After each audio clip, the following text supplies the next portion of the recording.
Hello everyone, आप सब कैसे हैं। मैं उम्मीद करता हूं कि बहुत अच्छे होंगे और अपनी पढ़ाई को बहुत अच्छे से कर रहे होंगे। मैं Akash Kumar Bhadana ICT virtual classroom में आपका बहुत बहुत स्वागत करता हूं मेरे प्यारे बच्चों।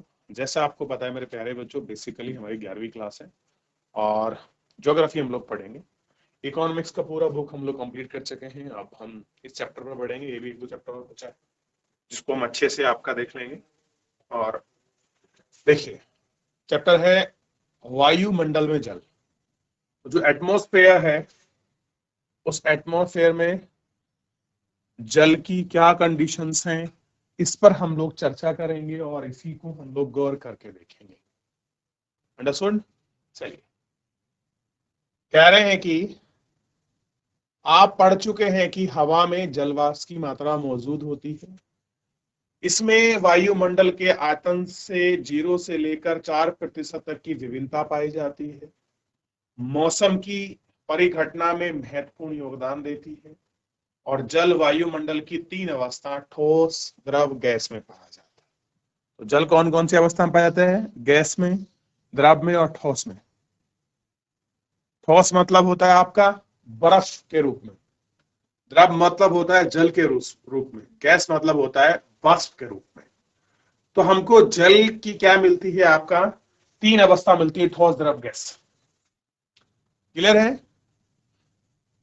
चलिए, वायुमंडल में आर्द्रता जलाशय से वाष्पीकृत तथा पौधों में वाष्पोर्जन से प्राप्त होती है। इस प्रकार वायुमंडल महासागर तथा महाद्वीपों के बीच जल का लगातार आदान प्रदान वाष्पीकरण है।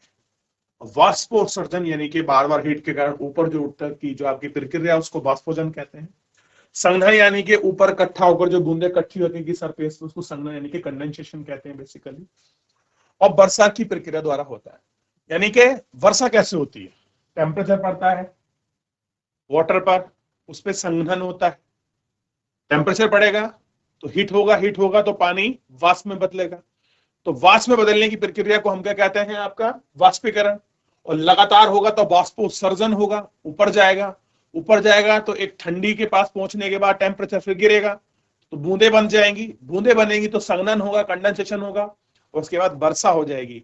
उसी बारिश को हम लोग बोलते हैं, उसी प्रक्रिया को हम क्या कहते हैं? रेनफॉल, आपकी वर्षा। तो यानी कि वर्षा भी एक प्रोसेस है। किसका है? इन्वायरमेंटल प्रोसेस है और एटमॉस्फेयर में होने वाली घटना है। क्लियर है? आगे देखिए, कह रहे हवा में मौजूद जल वाष्प को आर्द्रता कहते हैं। मात्रात्मक दृष्टि से इसे विभिन्न प्रकार में व्यक्त किया जाता है। वायुमंडल में मौजूदा जल वाष्प की मात्रा वास्तविक मात्रा को निरपेक्ष आर्द्रता कहते हैं। कह रहे हैं कि जो वायुमंडल है और इस वायुमंडल में मौजूद जो जल वाष्प की मात्रा है, इसी की वास्तविक मात्रा को क्या बोलते हैं? निरपेक्ष आर्द्रता कहा जाता है। एब्सोल्यूट ह्यूमिडिटी कहते हैं। यह हवा की प्रति इकाई आयतन में जल वाष्प का वजन एवं इसे ग्राम प्रति घन मीटर के रूप में व्यक्त किया जाता है। हवा द्वारा जलवाष्प को ग्रहण करने की क्षमता पूरी तरह से तापमान की सतह पर निर्भर करता है। और कह रहे हैं ये पूरा डिपेंड किस पर होता है? जलवाष्प है और उसकी पूरी तरह की क्षमता पर आपका डिपेंड करता है उसी पर।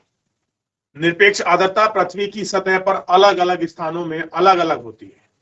कह रहे हैं कि जो पृथ्वी है उसकी सतह पर अलग अलग आपका होती है। हर जगह पर जो है आपका एब्सोल्यूट जो ह्यूमिडिटी है एक सी नहीं हो सकती। हर जगह कैसी है? तापमान के साथ। क्या कह रहे हैं कि वायुमंडल में मौजूदा जलवाष्प की जो वास्तविक मात्रा है, यानी कि जितना हमारे एटमॉस्फेयर में जितना टोटल आपका आर्द्रता है, उसी को कहते हैं हम लोग आपका ह्यूमिडिटी को बोलते हैं। जलवाष्प की मात्रा को, वायुमंडल में मौजूदा जलवाष्प की मात्रा को हम क्या कहेंगे? निरपेक्ष आर्द्रता हम लोग कहते हैं। क्लियर है? और देखिए, ये टेम्परेचर पर निर्भर करती है। जैसे जैसे टेम्परेचर होगा उसी अकॉर्डिंग हम लोग उसको देख सकते हैं। दिए गए तापमान में अपनी पूरी क्षमता की तुलना में वायुमंडल में मौजूदा आर्द्रता के प्रतिशत को सापेक्ष आर्द्रता में मापते हैं। कह रहे हैं कि जितना हमारा टेम्परेचर है उसकी जो पूरी क्षमता है उसी के वायुमंडल के रेस्पेक्ट में हम लोग क्या करते हैं? इसको मापते हैं और इसी को हम सापेक्ष आर्द्रता कहते हैं। हवा के तापमान के बदलने के साथ ही आर्द्रता को ग्रहण करने की क्षमता भी बढ़ जाती है।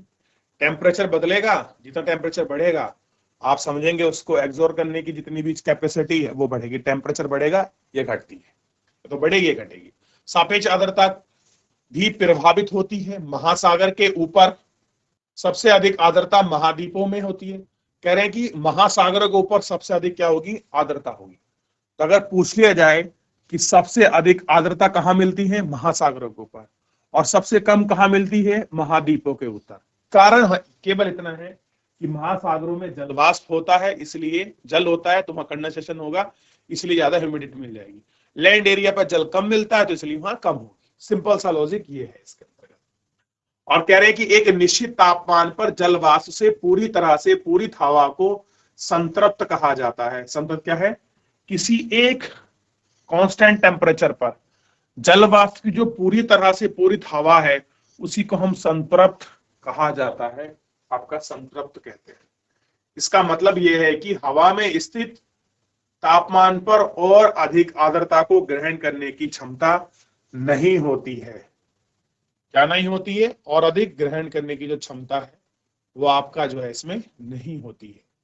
और इसी को हम दर्शाते हैं, और इसी को क्या कहते हैं हम लोग, आप ध्यान रखिए, इसी को हम लोग क्या बोलते हैं, आपका आपका संतृप्त कहते हैं। और अशांत वो बिंदु है जहां पर आपका ऊपर जाकर ये सारे जलवाष्प आपके मिल जाते हैं, इन्हीं को हम अशांत बिंदु कहते हैं।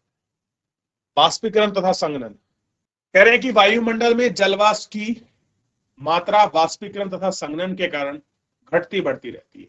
जो हमारा वायुमंडल है इसमें जो आपका जल वाष्प है, इसकी जो मात्रा है वो वाष्पीकरण में संघनन के कारण क्या है, क्रम से घटती और बढ़ती रहती है। वाष्पीकरण की वह प्रक्रिया जिसके द्वारा जल द्रव में गैसीय अवस्था में परिवर्तन होता है। कह रहे जो हमारा जल द्रव है जब वो गैस की अवस्था में आपका परिवर्तित होता है उसी को हम कहते हैं वो वाष्पीकरण। वाष्पीकरण मुख्यतः ताप पर है। वाष्पीकरण किस पे डिपेंडेंट है, आपका मुख्यतः ताप पर। तापमान पर जल वाष्पीकृत होना शुरू होता है उसे वाष्पीकरण कहते हैं, और उसमें क्या होती है, गुप्त ऊष्मा कहा जाता है। क्या बोलते हैं हम उसको, लेटेंट जो हीट है वो आपका हम लोग कहते हैं। दिए गए हवाओं के अंश में जल को अवशोषित करने की, धारण करने की क्षमता तापमान में वृद्धि के साथ बढ़ती है। इस प्रकार यह आर्द्रता कम है तो हवा में नमी को अवशोषित करने, धारण करने की क्षमता हवा की गति में संतृप्त परत को ही असंतृप्त परत द्वारा हटा देती है। इस प्रकार हवा की गति जितनी तीव्र होती है वाष्पीकरण कैसा होता है उतना ही तीव्र होगा। कैसा होगा, ये वाष्पीकरण भी उतना आपका तीव्र हो जाएगा। जल वाष्प का जल के रूप में बदलना संघनन कहलाता है। जल वाष्प का जल के रूप में बदलना ही क्या है, संघनन यानी कि कंडेंसेशन है। हवा के रूप में गया, ऊपर इकट्ठा हुआ, बूंद बन गया, जल बन गया, यही क्या है बेसिकली आपका जल वाष्प है। इसी को हम क्या बोलते हैं, कंडेंसेशन कहते हैं मेरे प्यारे बच्चों। ठीक है। ऊष्मा का ह्रास, ह्रास मतलब लॉस, ऊष्मा का ह्रास ही संघनन के कारण होता है। जब कंडेंसेशन इकट्ठा होता है तो ऊष्मा ह्रास हो जाती है, ठंडी हो जाती है। तो जब आर्द्रता ठंडी हवा में होती है तो उस समय जल वाष्प को धारण करने की क्षमता समाप्त हो जाती है। तब अतिरिक्त जल वाष्प द्रव में संघित हो जाते हैं, और जब ये सीधे ठोस रूप में परिवर्तित होते हैं तो इसे ऊर्ध्वपातन कहते हैं। जब कोई सीधा आपका ठोस आपका सीधा आपका क्या हो जाए, वाष्प के रूप में, गैस के रूप में परिवर्तन हो जाए, उसको कहते हैं ऊर्ध्वपातन विधि। क्लियर है। छोटे स्वतंत्र हवा में छोटे छोटे कणों से चारों ओर ठंड के कारण संघनन होता है, और इन कणों को, संघनन को आपका केंद्रक जो है वो कहा जाता है। क्या कहते हैं, केंद्रक कहा जाता है। तब इन्हीं छोटे छोटे कणों को संघनन केंद्रक कहा जाता है। खासकर धूल, धुआं, महासागर, नमक के कण अच्छे केंद्रक होते हैं क्योंकि वे पानी को अवशोषित करते हैं और संघनन के उस अवस्था में होते हैं जहां कुछ हवा की आपका ठंडी वस्तुएं ठंडी मात्रा में हमको बेसिकली ये आपका देखने के लिए हमको मिलती है। ठीक है। और कह रहे हैं कि ये संपर्क में आती हैं, और उस समय भी समय होता है जब तापमान अशांत बिंदु के नजदीक हो, तो इस प्रकार संघनन ठंडा होने की मात्रा और हवा में सापेक्ष आर्द्रता पर निर्भर करती है। क्या करती है, इसी पर यह आपका निर्भर करती है। संघनन हवा के आयतन, ताप दाब आर्द्रता को प्रभावित होता है। संघनन तब होता है जब वायु की नियत आयतन नियत हो, तापमान औसांक से नीचे गिर जाता है और तापमान का आयतन तथा तापमान दोनों कम हो जाते हैं तो वाष्पीकरण होता है। ठीक, और इसी अवस्था में ये सारी चीजें आपका होती है। संघनन के बाद वायुमंडल की जलवाष्प आर्द्रता में निम्नलिखित में से एक परिवर्तन हो जाता है। औस, कोहरा, तुषार, बादल स्थिति में तापमान के आधार पर संघनन के प्रकार में वर्गीकरण किया जाता है। संघनन तब होता है जब औसांक बिंदु जमाव बिंदु से नीचे गिर जाता है। क्या होता है? जब औसांक बिंदु क्या होता है? जमाव बिंदु से आपका नीचे होता है, तब संभव है कि औसांक बिंदु जमाव बिंदु से ऊपर होता है। ठीक, इन सबको पढ़ेंगे। औसा, कोहरा, कुहास क्या होती है, कैसे बिंदु होता है, कैसे इनका फ्रीजिंग पॉइंट है। तो जितना फिलहाल हमने पढ़ा है इतना इसको देख लीजिए। यहाँ तक किसी का कोई डाउट, कोई क्वेरी, कुछ क्वेश्चन हो मुझसे पूछिए, फिर आगे बढ़ेंगे हम लोग। मेरे प्यारे बच्चों, देख लीजिए आप इस पे एक बार अच्छे से। देख लिया? चलिए, देख लिया इतना? या तो कोई क्वेरी, कोई क्वेश्चन नहीं है किसी का भी? आगे बढ़ सकते हैं। जब आर्द्रता धरातल के ऊपर हवा में संघनन केंद्र पर संघनित न होकर ठोस वस्तु जैसे पत्थर, घास, पौधों, पत्तियों पर एक ठंडी होकर बूंद के रूप में परिवर्तित जम जाती है तो इसे हम औस का नाम देते हैं। औस क्या है? जब जो हमारी आर्द्रता है, जो ह्यूमिडिटी है, वो धरातल के ऊपर हवा में संघनित नहीं हो रही, यानी कि वायु में इकट्ठी नहीं हो रही, वो कहाँ हो गई? स्पेस पर। होना कहाँ चाहिए था? यहाँ। कहाँ इकट्ठी होगी? नीचे। नीचे कहाँ हो सकती है? देखिए, वो किसी पत्थर पर हो सकती है, किसी घास पर हो सकती है, पौधों की पत्तियों पर हो सकती है। तो ठंड से क्या होती है? पानी की बूंदें क्या होती है? जम जाती है, और इसी जमी बूंदों को हम क्या जानते हैं? औस के नाम से जानते हैं। ठीक है। और आकाश, शांत हवा, सापेक्ष उच्च सापेक्ष आर्द्रता, ठंडी लंबी रातें औस के बनाने के लिए आवश्यक हैं, जिन्हें औसांक बिंदु के ऊपर होता है। कह रहे हैं कि ये औस को बनाने के लिए आवश्यक है। क्या होना चाहिए? शांत हवा होना चाहिए, आकाश साफ होना चाहिए, सापेक्ष आर्द्रता उच्च हो, ठंडी या लंबी रातें हो, और यह आवश्यक है कि औसांक जमाव बिंदु से ऊपर। ठीक, ऐसे ही हो ऊपर। अगला है तुषार। तुषार मतलब ठंडी सतह पर बनना। जब संघनन तापमान के जमाव बिंदु से 0 डिग्री जमाव बिंदु से 0 से नीचे चले जाते हैं तब आर्द्रता औसांक बिंदु पर आता है, तब उसे नीचे होता है। अतिरिक्त पानी की बूंदे की बजाय छोटी छोटी बूंदे बर्फ के रवे के रूप में होती हैं। तुषार उजले तुषार में बनने में सबसे उपयुक्त अवस्था औस के बनने की अवस्था के समान, यानी कि जैसी औस बनती है ना, तुषार भी वैसे ही होती है। यह केवल हवा का तापमान जमाव बिंदु पर उससे नीचे होना चाहिए। तो तुषार क्या है? बेसिकली ठंडी सतह पर बनने वाला संघनन है, और ये 0 नीचे से आपका डिग्री के बाद क्या होता है? जमता है 0 से नीचे।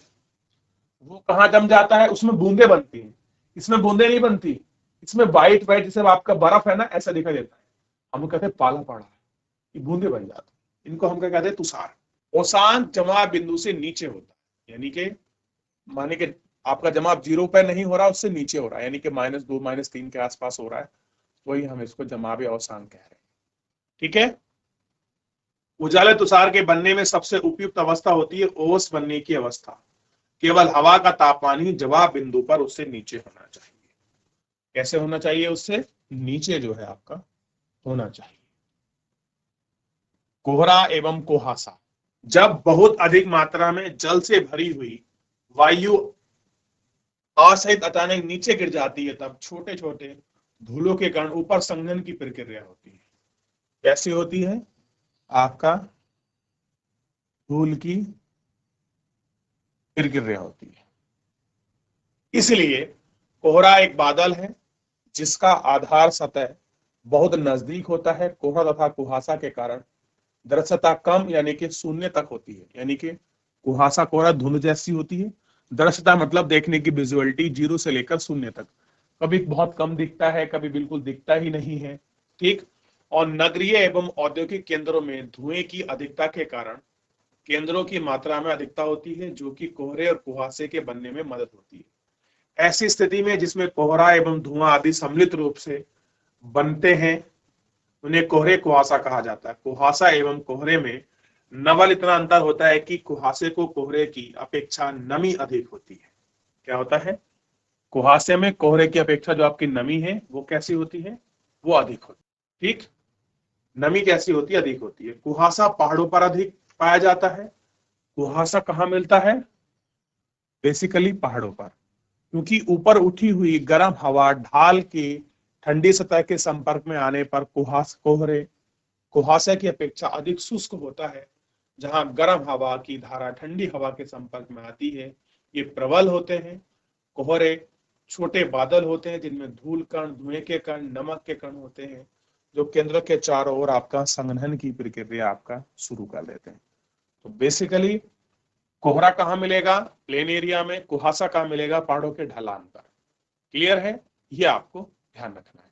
क्लियर है? तो कोहरा, कुहासा, तुषार, ओस, यहां तक क्लियर हो गया। अब इसके बाद कुछ बादल बनते हैं।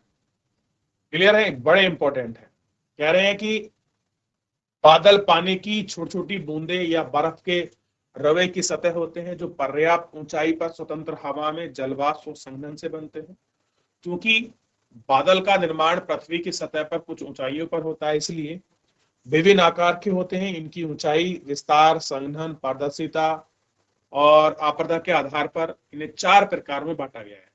बेसिकली जो बादल है, ऊंचाई के आधार पर, डेंसिटी के आधार पर, उनकी दृश्यता के आधार पर जो हमारे बादल है हम उनको 4 रूप में बांटते हैं। पहला है कपाशीय मेघ, पक्षपात मेघ, कपासीय मेघ, स्तरीय मेघ और वर्षा मेघ। तो एक कौन सा हुआ? सबसे पहले ध्यान दें आप, तो पहला इसमें हो गया आपका पक्षभय मेघ, दूसरा कपासी, तीसरा स्तरीय और चौथा क्या हो गया? वर्षा मेघ हो गया। तो सबसे पहले इसी के अंतर्गत हम जो बात करेंगे, सबसे पहले वाले में हम बात करेंगे आपका, देखिए, पक्षभय मेघ।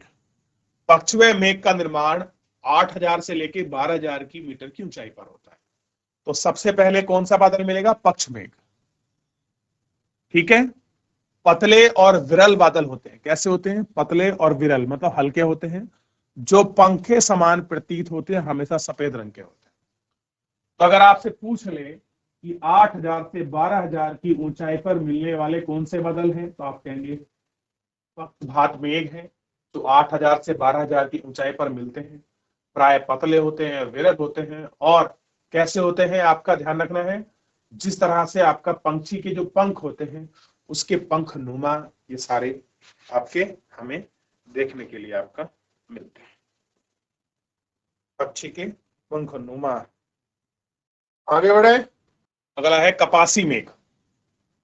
ये 4,000 से 7,000 मीटर की ऊंचाई पर बनता है। तो 4,000 से लेके 7,000, यानी कि ये इनसे नीचे मिलते हैं, और ये तिरछे तथा इधर उधर बिखरते हुए दिखाई देते हैं और चपटे आकार के होते हैं। ऐसे मिलते हैं, चपटे आकार। फिर है स्तरीय मेघ। जैसे ही नाम से प्रतीत होता है कि ये परतदार बादल होते हैं, स्तर मतलब लेयर में, आकाश में बड़े बड़े भाग में फैले रहते हैं, और ऊष्मा के हास या अलग अलग तापमान की हवा के आसपास मिश्रण होते हैं, मिश्रण से बनते हैं। ठीक है? वर्षा मेघ। वर्षा में काले और गहरे पट्टी के होते हैं। ये मध्य स्तर पृथ्वी की सतह के काफी नजदीक होते हैं। तो सबसे नजदीक कौन है? वर्षा मेघ। ये काले गहरी पट्टी के होते हैं, पृथ्वी की सतह पर हमको काफी नजदीक से देखने के लिए मिलते हैं। ठीक है? और ये मूलतः 4 रूपों में मिलकर होते हैं। पहला, ऊंचे बादल होते हैं, इनको पक्षपात, पक्ष स्तरीय, पक्षीय कपासीय, मध्य ऊंचाई वाले बादल मध्य स्तरीय, मध्य कपासीय, कम ऊंचाई वाले स्तरीय कपासीय, और वर्षा में। यानी कि ये जो हमारा टाइप है, बेसिकली इसमें भी आपका 4 प्रकार है। एक तो ऑलरेडी 4 प्रकार के हैं, और इन चारों में भी जो लास्ट वाला है वर्षा में, ये भी आपका 4 प्रकार का है। तो कंफ्यूजिंग कहां होगा? लास्ट में मोस्टली आकर इसमें होगा। और एक तो मिलेंगे आपको 4,000 7,000, सॉरी 12,000 के हाइट तक, एक दूसरे उसके नीचे मिलेंगे 7 से 4,000 के बीच, फिर उसके बाद नीचे मिलेंगे, और ये जो आपका 4 है ये आपकी 4 लेयर में है। इस तरह से ये चार इस अवस्था में आपको देखने की मिलती है, यानी कि सब है इसके। क्लियर है? वर्षा में एक ही पार्ट है। इनको हम बेसिकली आपका चार रूपों में देखते हैं। ऊंचे बादल को हम लोग क्या कहते हैं हमेशा? ऊंचे बादल में आपको तीन प्रकार है। ऊंचे में आपका पक्षपातीय, यानी कि पक्ष भी है स्तरीय, और पक्षपात कपासीय। मध्य में हम स्तरीय, मध्य स्तरीय, मध्य कपासीय, और कम वाले में स्तरीय आपका, कपासीय अवस्था में ये आपको देखने के लिए बेसिकली इसमें ये मिल जाएंगे। तो ये आपको बादल के रूप दिखाई देंगे। क्लियर है? जो आपका ये पक्षात मेघ है, ये कपासीय मेघ है, और ये नीचे ये स्तर वाला इसके अंतर्गत आपका मिल जाएगा। तो एक बार पूरा इस पर नजर दौड़ाइए और बादलों के विषय में थोड़ा सा अच्छे से देख लीजिए। कुछ डाउट है मुझसे पूछ लीजिए, फिर आगे बढ़ेंगे। देख लिया? आगे बढ़े? चलिए, इतना देख लिया। यहां तक कोई क्वेरी और कोई डाउट किसी का? आइए वर्षण को और देख लेते हैं। स्वतंत्र हवा में लगातार संघनन की प्रक्रिया को संघनित कणों के आकार के बड़े आकार में मदद करते हैं। जब हवा का प्रतिरोधी गुरुत्वाकर्षण बल के विरुद्ध रोकने में असफल हो जाता है, तब पृथ्वी की सतह से गिरते इस जलवाष्प के संघनन के कारण नमी के मुक्त होने की अवस्था को वर्षण कहते हैं। नमी के मुक्त होने की अवस्था को क्या कह दिया? वर्षण। वर्षण कैसा है कि जब आपका हवा प्रतिरोधी गुरुत्वाकर्षण बल के विरुद्ध उसको रोकने में आपके विफल हो जाते हैं। ठीक है? विफल हो जाते हैं, और जब पृथ्वी की सतह पर गिरते हैं तो उसमें जलवाष्प की संघनन होने लगता है। इसी अवस्था को आपका वाष्पन कहते हैं। और पृथ्वी, ये कह रहे हैं कि द्रव ठोस अवस्था में हो सकता है, और वाष्पन की जल मात्रा को रूप में देखते हैं, और उसी को हम वर्षा कहते हैं। तापमान 0 से कम होता है तो उसमें वर्षण हिमतूल के रूप में होता है, जिसे हिमपात कहते हैं।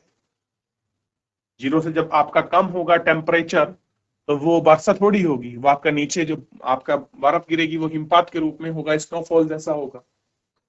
और कह रहे हैं कि नवीन षष्ठकोणीय रवेदार नवयुक्त होती है और रवेयुक्त पकड़ती है। इनको अतिरिक्त वर्षण के दूसरे में समहिष्टि वृष्टि होती है, इसमें कार्यपात के रूप में हम इसको देखते हैं, और काफी मात्रा में होता है। क्लियर है? और समय एवं क्षेत्र की दृष्टि से यदा कदा ही होता है। सबको आपका देखने के लिए अच्छे से, सब चीजों को अच्छे से मिलता है। इसमें समष्टि वृष्टि जमाव बूंदे होती हैं, पिघली हुई वर्षा के पानी की जमी बूंदे होती हैं। जमाव बिंदु तापमान के साथ साथ ऊंची परत के नजदीक आधे जमाव गिरते हैं, और समष्टि होती है। वर्षा की बूंदे जो हवा में होती हैं वो नीचे ठंडी हो जाती हैं, इसके परिमाण स्वरूप ठोस अवस्था में हो जाती हैं, और सतह ये जो है आपके इस बूंद के रूप में हम लोगों को बेसिकली आपका दिखाई देती है। और कह रहे हैं कभी कभी वर्षा की जो बूंदे बादल में मुक्त होने वाले बाद है, वो एक गोलाकार ठोस आकार में परिवर्तित हो जाती हैं, पृथ्वी की सतह पहुंचती हैं, जिसके में ओला पत्थर कहा जाता है। कभी कभी हमें बड़े बड़े पत्थरों के रूप में, हिमखंड के रूप में मिलते हैं, हम ओला कहते हैं। जब वर्षा से जल बनता है तो ठंडी परतों से होकर गुजरता है। ओला पत्थर की परत के रूप में, एक पत्थर में संकेंद्रित चट्टानों के रूप में हम लोगों को क्या है इसमें ये आपका जो है दिखाई देने लगता है। तो बेसिकली हम आगे पढ़ेंगे वर्षण के प्रकार, कैसे कैसे वर्षण होती है, लेकिन थोड़ा सा एक बार इसको देख लीजिए, फिर आगे बढ़ते हैं, गौर कर रहे हैं हम लोग। चलिए देख लिया आपने, चलिए आगे बढ़े। चलिए, तो इतना बेसिकली आज के लेक्चर में हम इतने रखेंगे मेरे प्यारे बच्चों, और फिलहाल मिलते हैं नेक्स्ट लेक्चर में। तब तक अपना ध्यान रखिए, स्वस्थ रहिए, और अपनी पढ़ाई को बहुत अच्छे से करते रहिए। मुझसे जुड़ने के लिए आपका बहुत बहुत धन्यवाद।